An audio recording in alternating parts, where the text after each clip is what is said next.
Este podcast é orgulhosamente patrocinado pela Minimal Club. Dá uma sacada aqui, ó. Ela tá aqui, ó, e tá aqui também. Eu sempre faço podcasts com a blusa. E se você quiser saber mais, aqui na descrição tem um link para você comprar com 15% de desconto. Também tá aparecendo o QR Code na tela. Então não dá tempo mole não, já entra no site, reserva a sua, fica de minimal, igual a gente. Muito obrigada pela sua presença aqui hoje, seja muito bem-vinda.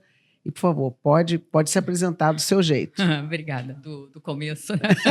Bom, obrigada pela oportunidade. É uma oportunidade onde a gente tem, inclusive, de se conhecer melhor, né, de poder inspirar e às vezes, colocar alguns aspectos que as pessoas pensem que é uma dificuldade, mas que é a vida. É assim que a vida é e é assim que a gente deve desafiar as coisas que nos beneficiam e que beneficiam o coletivo. Bom, eu sou Luciene Magalhães, eu tenho 59 anos de idade, eu sou mãe de 4 filhos. Vou começar do início um pouco mais já na fase adulta para uma fase já iniciando o trabalho. Eu tive o privilégio de ter o meu contato principal com diversidade, que eu acho que é um dos quesitos que me embala a vida. E às vezes quem vê cara não vê coração, né? As pessoas olham a gente, mas é loura, de olho azul, mas e daí, né? Diversidade não é só a sua pele, não é a cor dos seus olhos, não é isso somente, né? Também porque existem considerações que às vezes as pessoas fazem só em relação a isso, mas não deveria ser isso, né? Mas eu fui criada pelos meus avós e depois, quando estava atingindo a adolescência, um pouco antes da adolescência, minha mãe casou e ela casou com uma pessoa preta. A família ficou um pouquinho chateada, né? Porque, bom... Eu sei bem o que é isso. A vida é assim, né? Como a gente está falando, a vida é assim, a vida é assim. Minha mãe era também bem lourinha, de olho verde, casou com um homem preto. Então, e o pessoal ficou chateado com ela. Isso não nos orgulha, né? Mas a gente tem que tirar, o melhor disso, claro, né? Eu acho que o melhor foi realmente preservado. Eu tirei muita coisa, eu recebi. Eu recebi.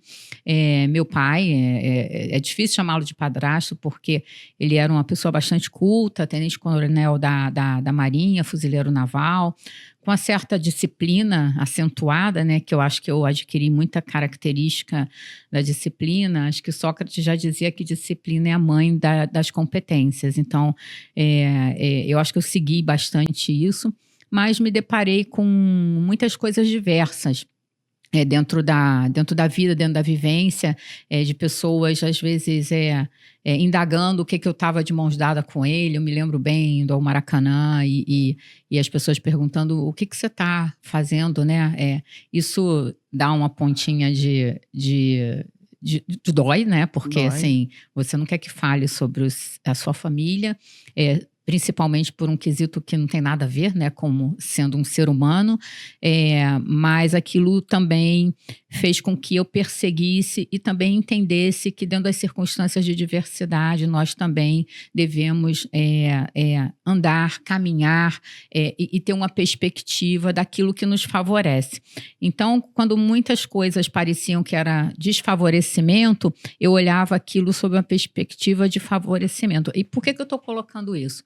Porque eu estudei escola pública, porque para ingressar numa profissão diferente, a gente tem certas dificuldades, você não tem credenciais, competências que te favoreçam. Então, também soube usar o que eu tinha de melhor, que eram os olhos azuis, para poder me inserir com educação que eu tinha recebido dentro da minha casa, né? Então, foi assim uma jornada de início a uma carreira. Eu tenho 36 anos nessa área que você comentou, mas antes disso eu trabalhei 4 anos numa empresa de telecomunicações. Ela era a principal empresa de telecomunicações do Rio de Janeiro, era a ITT, ficava baseada lá na Vila da Penha. 30 mil funcionários, companhia aberta, que depois ela foi vendida e foi quando eu saí dessa indústria. Eu não tinha formação acadêmica que era requisito para estar lá, mas o meu pai faleceu. E eu tinha que sair dessa formação acadêmica que eu estava fazendo para trabalhar onde eu tinha um emprego.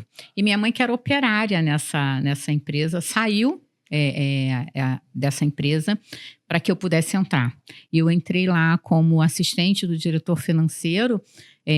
Não entendia nada de financeiro. O primeiro curso que eu fiz foi peguei um HP12C, que era quase que um computador hoje, né? Um iPad. Não, e ela ainda é, né, Lu? Porque é impressionante. E ela era difícil de trabalhar, porque ela não era muito óbvia. E para os nossos ouvintes da geração Z, para quem não sabe o que é um HP12C, utilize agora o Google, né? A gente vai deixar aqui para vocês. E pasme para saber que ela ainda existe e é vendida e utilizada ainda no mercado financeiro. Na minha época de faculdade, era obrigatório todos os alunos terem, né, no curso de administração, a HP12C. E era um instrumento de trabalho. Então, era algo assim, que você tinha que aprender a manuseá-la, você tinha uma formação de como gerar os cálculos. Hoje tem o ChatGPT, que resolve toda a sua vida com um prompt bem feito. HP12C. Eu ainda tenho a minha, porque eu ganhei. Era um instrumento de trabalho. Eu tenho outra já, porque a primeira já não existe mais. Mas eu recebi aquele instrumento de trabalho e eu tive que dar os passos principais para fazer um curso, para me adaptar àquelas circunstâncias. Eu trabalhei lá por 4 anos, trabalhei em custos padrão, que é uma modalidade, né, de custeio bastante diferenciada. Trabalhei no contas a pagar, trabalhei na contabilidade e surgiu uma oportunidade quando essa empresa estava... Ela deixou de ser... Ela começou a ser vendida em partes, né? Porque hoje a parte de telecomunicações ela é bem diversificada. E aí o próprio diretor financeiro me disse que talvez para mim a carreira fosse melhor que eu fosse para uma Big Four. Ele era de uma outra marca, concorrente hoje da KPMG. Eu fiz a prova para as duas, tive sucesso nas duas e fui para a KPMG.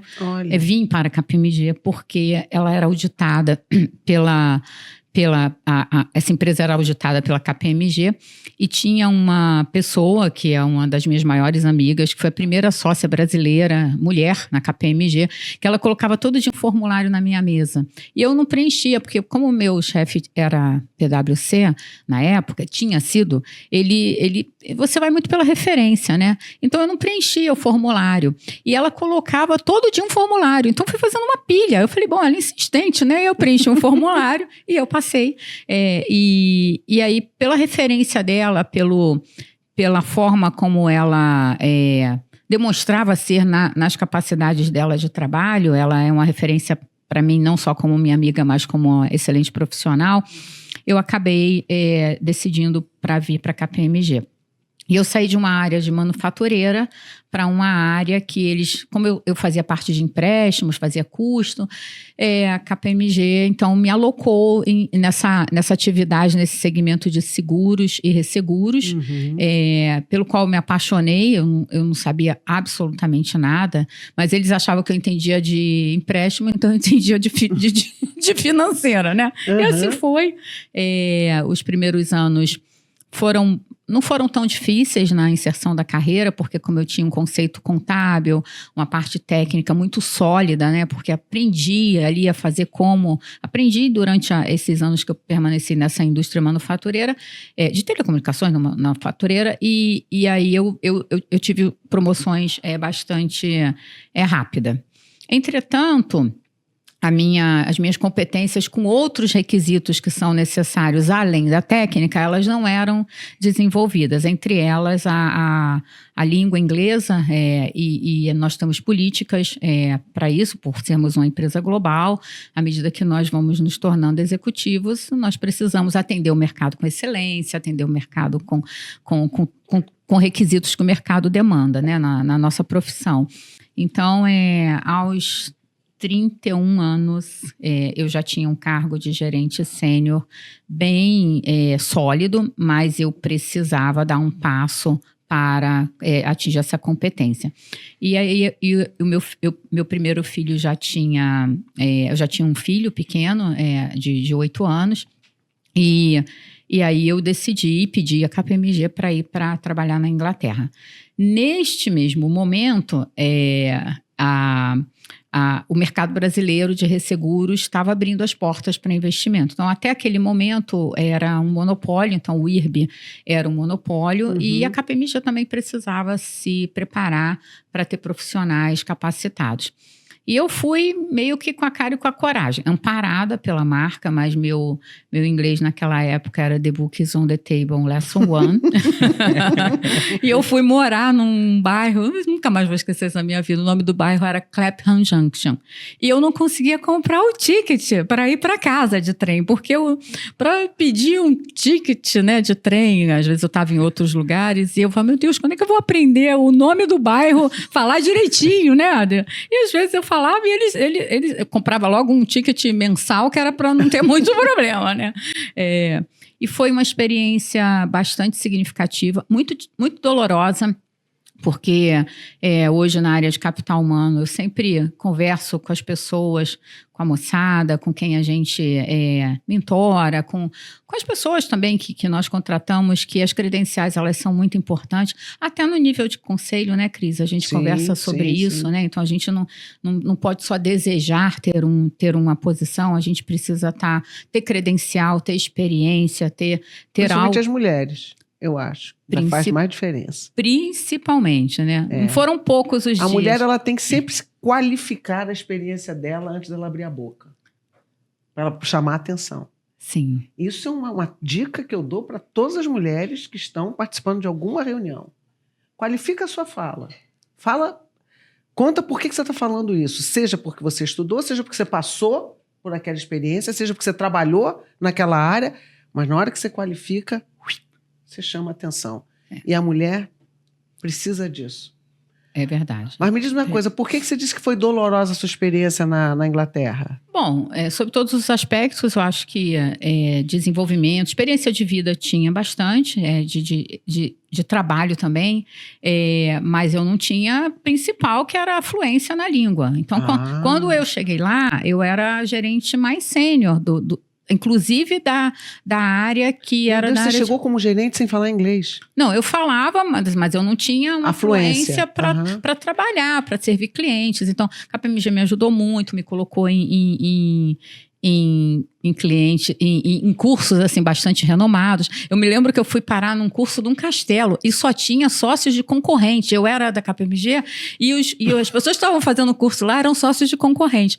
Eu sou muito comunicativa, gosto também de me envolver com... Eu gosto de gente. E aí as pessoas me colocaram como... Sabe a pessoa que cuidava de todo mundo, né? Então tinha uma pessoa ali que cuidava de tudo, que é o teatro, que convidava, que saía pro pub. E eu ficava ali de mestre de cerimônias de tudo. E na hora que eu saí daquele curso, que eu já fui trabalhar, e era em Bath, então era uma cidade maravilhosa, eu lembro que tinha um sócio de uma concorrente, e ele nem era brasileiro, ele chegou para mim e falou assim, você vai passar o bastão para mim? Eu falei, eu jamais vou passar o bastão para uma concorrente.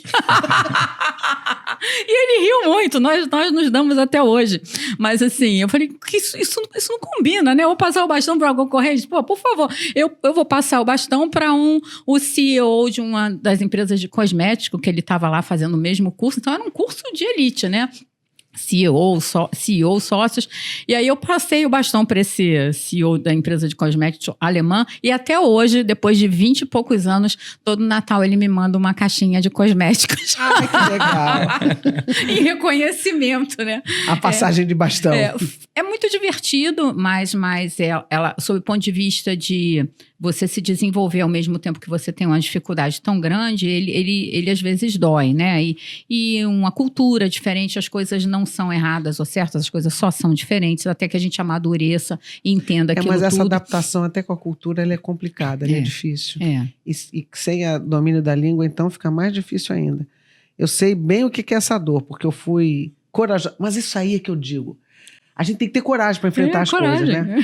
Simplesmente, eu também, na mesma dificuldade que você, me convidaram para fazer um roadshow para apresentar um projeto da Petrobras nos Estados Unidos. Eu não sabia nem o que era roadshow. Tá? Eu conhecia bem o projeto, porque eu era gerente de operações do projeto, então eu conhecia bem. Eles queriam alguém que estivesse com a mão na massa para poder apresentar para aqueles investidores. O roadshow era isso, era para eu captar investimento. Coordenado por um banco famoso nos Estados Unidos. Tal. Então, era esse grupo financeiro e eu como a parte operacional. Só que o meu inglês era muito fraco. Mas assim mesmo, tomei coragem e fui. Luciene, minha amiga, que dor. E tem uma frustração, não é porque você não dominava o tema ou você não conhecia a matéria. Você domina o tema, mas não consegue expressar o seu conhecimento. Claro. A frustração, ela é dupla. Porque você tem aquela sensação de que eu sei o que eles precisam ouvir, eu domino o conteúdo, mas eu não consigo fazer com que ele entenda. Como se fosse um estudante do 8º ano. Sim, do 1º grau, entendeu? Sem conjunção verbal. Isso. Então, é muito ruim, porque, na verdade, você é um executivo já. E você fala como se fosse um ginasiano. Nem ginasiano, 2º grau. Sim. E aí, nisso... tem uma piada muito interessante de um presidente de um desses bancos nossos aí, que foi para os Estados Unidos e tal, e o pessoal viu uma palestra dele e alguém chegou para ele e falou assim, pô, parabéns, seu inglês é espetacular. Aí ele falou assim, obrigado, você tem que ver eu falando português. Ou seja, ele já falava no mesmo nível de um presidente de banco que tinha que se apresentar assim. E essa é a saga, né? E tem um estudo sobre isso, né? 6% dos brasileiros falam inglês. Fluente, 1%. Menos que isso. Claro. E essa é a dificuldade. É muito difícil se comunicar já na nossa própria língua. Sim. Você ter que apresentar, defender uma tese na sua língua materna já é uma habilidade absurda. Numa segunda língua, para pessoas que estão te avaliando o seu cargo, não a sua comunicação, é muito mais dolorido. E eu me lembro assim, logo que eu cheguei... pediu para eu dar um curso, porque como eu tinha senioridade, e era assim, muita gente de muitos países, e, claro, eu era gerente sênior, era para dar um curso para supervisores, e a maioria deles eu ia trabalhar com eles. E aí eu entrei, claro, tem que se preparar, né, uma apresentação, qualquer coisa que eu ia fazer, eu tinha 2, 3 dias de preparação, porque eu me preparava para eu poder... ter um sucesso naquilo. E eu cheguei para eles e falei assim, bom, gente, nós vamos trabalhar juntos, como vocês podem perceber, meu inglês não é num nível que talvez vocês teriam uma expectativa, mas o meu spelling é ótimo, realmente sabe? Eu tenho um spelling bom em inglês. Eu falei, e se vocês não entenderem, eu posso soletrar, né? E se vocês não entenderem também, eu sei ler. Então, a gente tem um quadro aqui, vocês levantam, escrevem, né? E nós vamos nos entender.